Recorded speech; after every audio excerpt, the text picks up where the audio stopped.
നല്ല over thinking ആണ്. ചില സമയത്ത് അപ്രതീക്ഷിതമായിട്ട് മനസ്സിലേക്ക് സ്വയം ഉപദ്രവിക്കുന്നതോ മറ്റുള്ളവരെ ഉപദ്രവിക്കുന്നതോ അതുപോലെയുള്ള പല പല വേണ്ടാത്ത ചിന്തകൾ കയറിക്കൂടാണ്. ഇത് കാരണം കുറ്റബോധവും വിഷമവും അത് പേടിയും എല്ലാം ഉണ്ടാവാണ്. ഇങ്ങനെയൊക്കെയുള്ള പ്രശ്നങ്ങൾ ഫേസ് ചെയ്യുന്ന ഒരാളാണോ നിങ്ങൾ? എങ്കിൽ ഈ വീഡിയോ നിങ്ങൾക്കുള്ളതാണ് കേട്ടോ. പിന്നെ എപ്പോഴും പറയുന്നത് പോലെ ഇതൊന്നും ഞാൻ ഉണ്ടാക്കി പറയുന്നതല്ല കേട്ടോ. ഭഗവത്ഗീതയിൽ ശ്രീകൃഷ്ണൻ അർജുനന് നൽകുന്ന ഉപദേശങ്ങളാണ്. നമ്മുടെ ശരീരമോ മനസ്സോ ചിന്തകളോ ഇതൊന്നുമല്ല യഥാർത്ഥ നമ്മളെന്ന് പറയുന്നത്.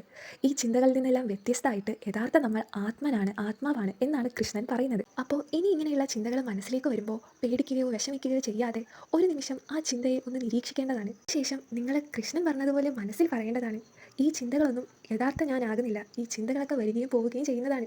എന്നാൽ നമ്മൾ ആത്മനാണ്. നമ്മൾ ചിന്തകളിൽ നിന്നും വളരെ വ്യത്യാസപ്പെട്ടിരിക്കുന്നു. ശേഷം നിങ്ങൾ നിങ്ങളുടെ ശ്വാസത്തിലേക്ക് ശ്രദ്ധ കൊണ്ടുവരേണ്ടതാണ്.